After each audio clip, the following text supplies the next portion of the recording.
How you doing, everybody? Welcome back to Pokemon Showdown. Kind of, sort of, a little bit, not really, because this is actually the beginning of a new series that I'm starting. Just because I'm going back to school, I wanted to... It's sort of a new series, but it's sort of not. One thing that you'll notice if you're watching the video right now is that there is no video on this video, and that's because this is actually Pokemon Showdown, the Voice Clips edition, because... Basically, I said it in the intro to Showdown video, but I have no access to screen capture software when I'm at school, so I need another method of presenting Showdown videos to you guys when I'm in school. So I figured what I could do is I could do a little bit of post-narration on these guys, and I could let you watch the replays of the battles that I had, so that way I can provide the audio this way, and you can get the video through the replay function that Showdown naturally has in it. So that way you can have both audio and video that way. So basically what you need to know, links to the battles are going to be in the description. In this case, there's going to be two battles in this video. So the first one's going to be the first battle, second link is going to be the second battle. Both those links will be in the description. And yeah, that's pretty much all you need to know for now about this. Basically, what this will do for me, this series, is that it will provide some videos that take virtually no time to narrate over, take virtually no time to edit out, render out, and upload onto YouTube, and also don't require me to have screen capture software. So basically, all three of those things work in my favor while I'm at school, and I can still actually provide some Pokemon videos for you guys while I'm in school. So I'm figuring this is going to work out for the best. Hopefully it will, and you guys should let me know what you think of this. This is the best I can do, really, while I'm at school, so I apologize if this isn't to your liking because it's not live, and I really want to do the stuff live, but I'm kind of handicapped at that while I'm at school because I can't capture the video while I'm there. I could live narrate and then just have the replays up, but that would be kind of strange because the replays can't be played at the same speed as me narrating them, so it'd be kind of weird to I don't know. I'll figure it out once I get to that point. Anyway, so basic tutorials for this whole thing. What you're going to do is you're going to click on the links in the description for the video portion. I will narrate the audio portion over it. I'm going to start narrating in, well, I'll tell you when I start the narration what speed to have the battle in, and I will provide music in the background of this narration, so you won't need to keep the music on while you are watching the video on the replay part of Showdown's website. So there you go. That's pretty much what you need to know. Some sound effects to watch out for. I've got a couple of sound effects in mind that I'm going to be using here. Basically, one of them is just to start the whole battle out, and it's just the Smash Brothers Brawl sound effect for starting a battle out, which is... Ready, go! And then the other sound effect to watch out for basically is going to be me telling you when you should pause the video so that I can give you an explanation of what a moveset is that I have in mind, or an explanation of the opponent's team that I'm seeing at that point in the battle. Basically, if I need to explain something that will require me to go into a drawn-out explanation, you'll want to listen for Apollo Justice to say... Hold it! So, yeah, just keep an eye out for both of those sound effects throughout the video, and when you hear them, just respond appropriately. If it's the Brawl sound effect, that means start your video up on the replay, and if it's the Apollo Justice sound effect, just pause the video. So that's pretty much all you need to know. Anyway, just as a basic tutorial, so that way you guys can, you know, kind of practice this whole thing for yourselves before you get into a real battle. Let's start out with this first battle that I had recently with Yellow Cheese here. I'll get up my replay right now for you guys, and then we will get going.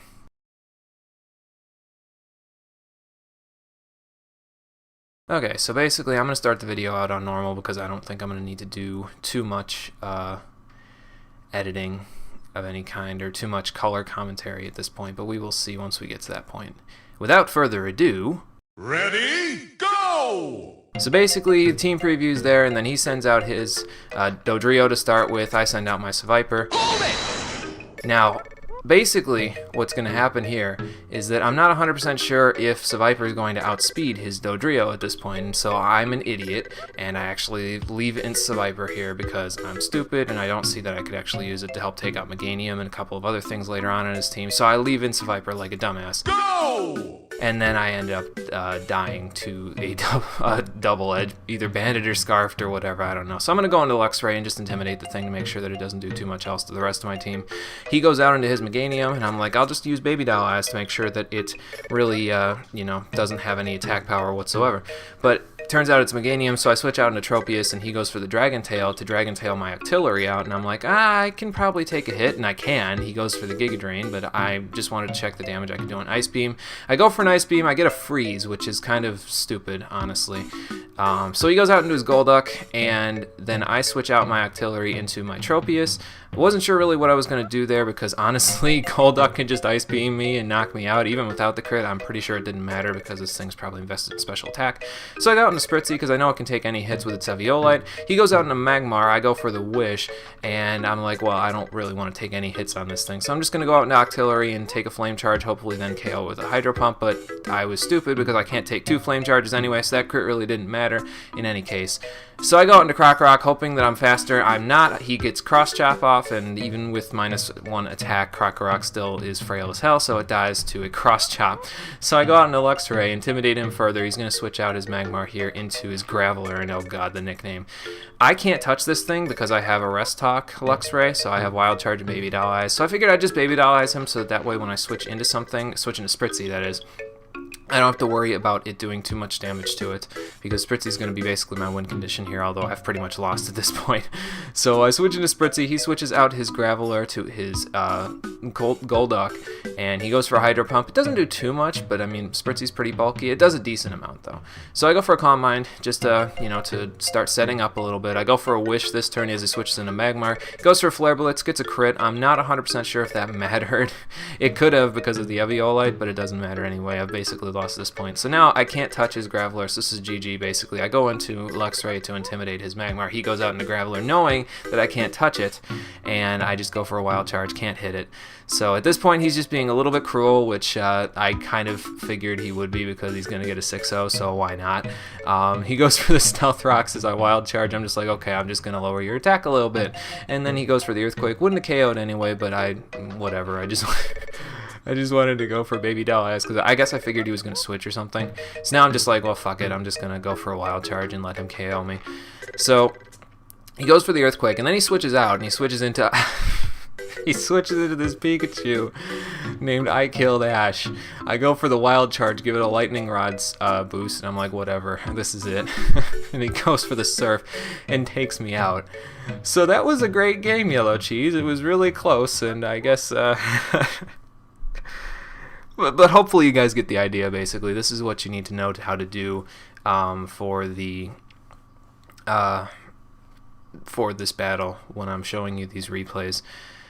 So yeah, that's basically all I need to do. So let's go into the actual battle that I have for this particular replay. This one is going to be against Immortal Vulcan.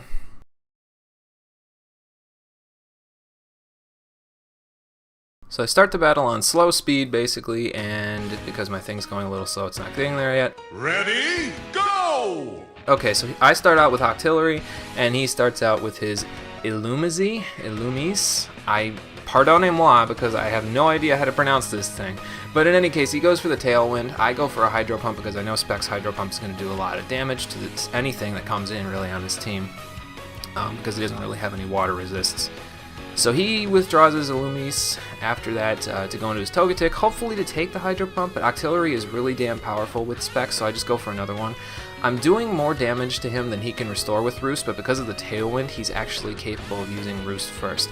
Now, I use Hydro Pump again, and eventually the Tailwind's going to peter out, but I don't want him to stall out my Tailwinds because I know that, I don't want him to stall out my Hydro Pumps because I know that's going to be useful for something like Monferno, which I can expect at this point to take a hit from. So I go out into Seviper, it's Choice Scarf, so it should be able to deal some damage to this thing without any worries. Although the Tailwind peters out this turn, and I take a Tri-Attack pretty well, so it doesn't even matter, I'm just going to KO it with a Sludge Wave and just take out this Togetic, even though it may possibly be specially invested. I'm not 100% sure at that point, but it probably was, the way he switched it in Octillery. So he goes into Relicanth, and I'm like, this thing is a threat, so I need to go out into something to lower its attack. So I go out into Luxray, because I figure I can do some decent damage with a Wild Charge, and I can lower its attack. He goes for a Rock Polish, which is nice. I like that set on Relicanth myself. The Banded one is ridiculously scary, but that one is equally scary if it gets to set up. So he goes out into his Torterra, and I'm just like, I'm going to use Baby Doll Eyes, just because I can lower its attack a little bit more, or if anything else comes in, I can lower that thing's attack, because a lot of the rest of his guys are physical attackers. So I go for that, and then I switch into Spritzy, expecting to take any hit from this Torterra now that it's at -1. He roars me out into Tropius, and I'm like, okay, so is this like a defensive Torterra or what? So I go for a Natural Gift just to do some damage check. Now, Natural Gift is with a Landsat Berry for stab. He goes for Amnesia, expecting probably that I was special. So I harvest my Landsat Berry at the end of the turn. He has an Amnesia up. I'm just like, well, I need a little bit more power just to KO this thing, so I'm going to go for a Dragon Dance. It really doesn't matter what he does after this. And he roars me out, which is perfectly fine. I'll just see what he roars me out into, and then we'll go from there. So he roars me out into Krokorok, which lowers his attack even more. That doesn't really matter, though, because it turns out that this Torterra actually isn't a physical attacker, as you'll see in a second. I go for a knockoff, expecting something. I don't know what I was expecting, to be honest. I knock off its leftovers just to make sure, and he goes for an Energy Ball and takes me out. Now, he said he wanted to have Giga Drain on the thing, but it doesn't really matter too much in the end, because as you'll see later on in the battle, it doesn't really matter too much whether or not he had Giga Drain on that. So I go out into Tropius, just to Natural Gift something, again, and he pulls out this Slaking, who... oh god, this Slaking. So I go for a Natural Gift, get a crit, does 22%. I'm like, oh shit, this thing's physically bulky. What the hell am I going to do to take this thing out? I'm going to need to do something about this. So I go out with Tropius because I definitely want to save it. I want to intimidate this Slaking just so that way, even though it's physically bulky, it still has a lot of power. And this Slaking basically takes its dick and sticks it in my eye socket and it poisons me, which is kind of stupid. But anyway, God, what am I saying? So he takes out his Slaking because he really wants me to, I mean, he's seen the battles before this, he knows I have nothing for Torterra. I just go for Baby Doll Eyes to make sure that the Slaking doesn't do too much damage after this. And it goes into Torterra, so we're pretty much back where we started at this point, so I'm like, I need to go out as something here so that way I can take out this Torterra. So I go into Seviper. No, it's Choice Scarf, so it should be able to outspeed pretty much anything on his team. He goes back out into Slaking, and I'm like, well, this is not good. I need to keep Seviper healthy just in case I need to come in here and do some damage to this thing. I mean, Seviper is max invested with Modest Nature on the special side, but I'm not 100% sure if it can do a 2-hit KO to a Slaking, even though it has a little bit less special defense than anything else. So I go into Luxray just to intimidate it. He roars me out into Seviper again, and I'm like, okay, well, this is not going very well at this point. I still have no idea at this point during the battle exactly how I'm going to take out this Slaking. So he switches out his Slaking at this point, going into Torterra. I'm not 100% sure why he did that, because Slaking can definitely take a Sludge Wave. I mean, even at specs, it could take a Sludge Wave or two from Seviper, but I'm Scarfed, so that way he switches out Torterra, I just go for Sludge Wave and knock it out. So he switches out his Illumise again, and thankfully, oh no, not this turn, never mind. It's another turn after this. But yeah, so I go into Luxray expecting some sort of switch or something like that. I'm not 100% sure. He goes for the Tailwind again, so that way his guys are faster for a few turns. He was probably expecting me to just take it out that turn.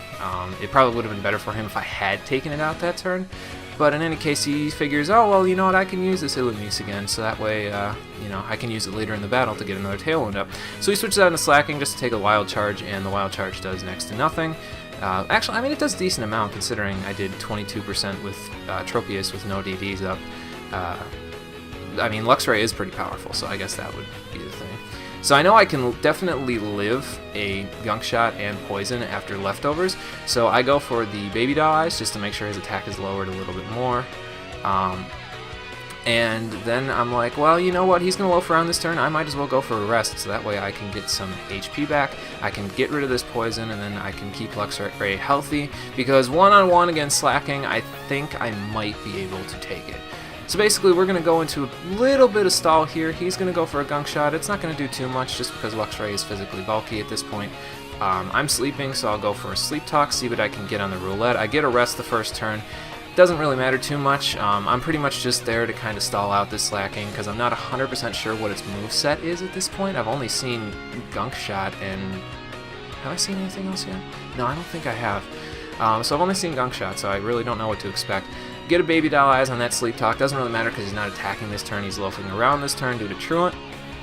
So I get back up a little bit more HP with my leftovers, and I'm like, well, I'm going to wake up this turn. I might as well go for a Wild Charge just to do a little bit of damage to it. So I wake up and go for a Wild Charge. He actually anticipates that. I get a little bit of recoil damage, but he anticipates that and reveals that he has counter on this thing. I'm like, oh god. That's not good at all. I have no, and I'm just like, well, what am I going to do to this thing? I mean, I know it's physically bulky, so I shouldn't send in a physical attacker on it. I'm going to have to send in something to hit it with on the special side at this point. So he goes out into his Monferno, I go out into Tropius. I'm kind of just like, well, you know what, maybe I can Dragon Dance up here a little bit, but because he went into Monferno, I can't do much of anything to it. So I figure I'll switch out to Spritzy. Spritzy can definitely take any one hit that he's going to go for. He was probably anticipating Octillery, that's why he went for the Thunder Punch there, but I switched into Spritzy because I know I can take the hits. I think I was just ready to Moonblast it a little bit after a little bit of setup, possibly. So he goes out into Slaking, basically just to try to hit me with the Poison type move, because that's what he can do. He misses the Gunk Shot. His dick went somewhere else, I guess, instead of into Spritzy's eye socket, which is damn good, because if he stuck it in Spritzy's eye socket, I'd probably have to do something not fun to him, because I love Spritzy. Anyway, so the wish comes true. After he misses the Gunk Shot, I wouldn't have been able to take the Gunk Shot normally. But he was pretty cool with it, so I just go for a Moonblast, just do a little bit of damage. It was going to Calm Mind while it was loafing around that turn, just so that way I could have a little bit more power. I actually end up taking this Gunk Shot, but I get poisoned by it, so yeah, I would have fainted the other turn. It doesn't matter too terribly much. It does matter a little bit, but not too much at the end. You'll find out at the end of the battle. So I go for a Wish this turn, just to make sure. Since I'm poisoned, I pretty much just have Spritzy now as fodder. So he goes out into Illumise again, and I'm just like, well, okay, I need to switch in this Wish for something. I go into Seviper, knowing that I can take a Gunk Shot from it at neutral, and I get the Wish because he switched out. So I'm like, okay, that's cool. Now basically I can KO something, probably this Illumise with Seviper here. So I go for a Sludge Wave, he goes for a Tailwind just to make his team a little bit faster, which is a good play on his part, and I take it out with a Sludge Wave. So now I'm doing alright. You know, it's 5-3 at this point, although he still has this Relicanth and that Monferno and that Slaking, which I have no idea how I'm going to take out. So he goes into this Relicanth, and I'm like, well, I might as well just switch Spritzy in as fodder just to see what he's going to do. Goes for a Head Smash. Critical hit definitely mattered. Absolutely. I definitely would have been able to take it at 3% and take the poison damage and then knock it out next turn with Moonblast without it. I'm lying. Anyway, so I go into Luxray, knowing that I can intimidate him and go for a Wild Charge in a little bit just to do a little bit of damage. But first I want to go for Baby Doll Eyes just to make sure I can take the hit. So I take the Head Smash really well after a -2 attack, which is good. I go for, what do I go for next turn? I forget at this point. He switches out, that's the other thing. He switches out into Slaking again, just to see what I'm going to do from here. And I go for a Rest, just to get my health back.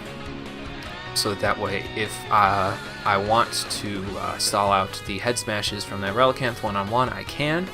I'm not sure if I would have looked at their Head Smash. I'm not 100% sure on that. But anyway, so Slaking goes for a Gunk Shot, and it does a lot of damage because of the fact that it is not Intimidated at this point, or Baby Doll Eyes at this point. But Luxray could still take 2, so I'm not really scared of it at this point. I go for a Sleep Talk, get another Rest. Not a big deal. So Slaking loafs around this turn. And then I get another, what do I get on the Sleep Talk on this turn? I don't remember. I watched this through again. Another Rest, okay. I watched this through previously, but I wasn't 100% sure what I got there. So yeah, basically Luxray versus Slaking is a lot of stall, so if you're not really interested in this part, I'm sorry about that. In any case, I go for Baby Doll Eyes on the Wake Up just in case he goes for counter again. I don't want to, you know, take too much damage and have to do that. Then he reveals he has Bulk Up, and I'm just like, fuck! What am I going to do about this thing? And now it's really physically bulky because it has a 1.5 times defense. At least its attack isn't up, so that's a good thing on my part. I'm like, I have to hit this on the special side. That's the only way I can take this thing out. So I go into Octillery. I know a Choice Specs Hydro Pump will do a lot of damage no matter what ends up getting hit by it at this point. So he goes for a Gunk Shot, and thankfully it doesn't have higher attack. That would have done a lot more. I take about half, and then I do about 3/4 with the Hydro Pump, which is great because, I mean, that means that Slaking definitely gets 2-hit KO'd as long as I don't miss a Hydro Pump. And it did a lot of damage, so thankfully that's what happened. He goes out in Relicanth. I don't know if he would have taken a Hydro Pump, honestly, but this Hydro Pump misses. Thankfully it didn't miss on the Slaking, or else I would have gotten KO'd, and then Octillery wouldn't have been helpful for the, you know, later on in the battle.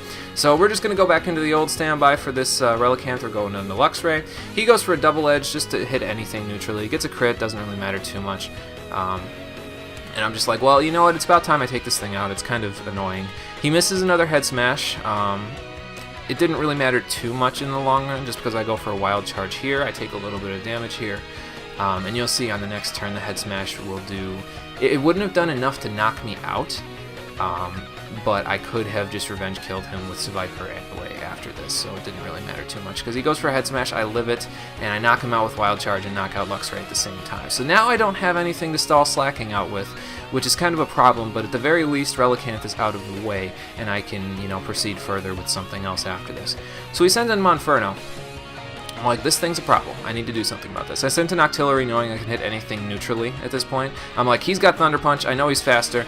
I really don't want to take a Thunder Punch because it'll definitely take me out. So I go into Tropius expecting a Thunder Punch because I know I can live it. He goes for Swords Dance. And I'm like, oh boy, I done derped. But then he probably thought I was going to switch an Octillery again for some reason. So he goes for a Thunder Punch, doesn't take me out. I go for a Natural Gift, and even at neutral attack, Tropius is still going to be able to take out Monferno with that Natural Gift with the Lancet Berry flying type attack. It's base 120 power after stab, so it's definitely going to take it out. So then he goes into Slaking, because that's all he's got left at this point. Goes for the Gunk Shot and just knocks out Tropius. I apologize, Tropius. I really didn't want this Slaking to stick its dick into... I think it's stuck its dick into 3 of my guys' eye sockets at this point, and that's kind of nasty.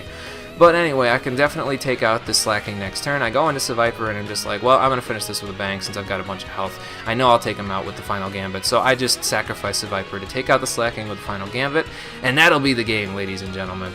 So that was a very close match. It was very well played. There were definitely some hacks that kind of helped me out at the same time. I don't know if most of them mattered. There were a couple that probably mattered, and they probably turned the tide of the battle, but I feel like I may have been able to have barely squeaked out a victory here, depending on what ended up happening. Especially in the last turn, his Slaking ran out of Gunk Shots, and his other attacking move was counter.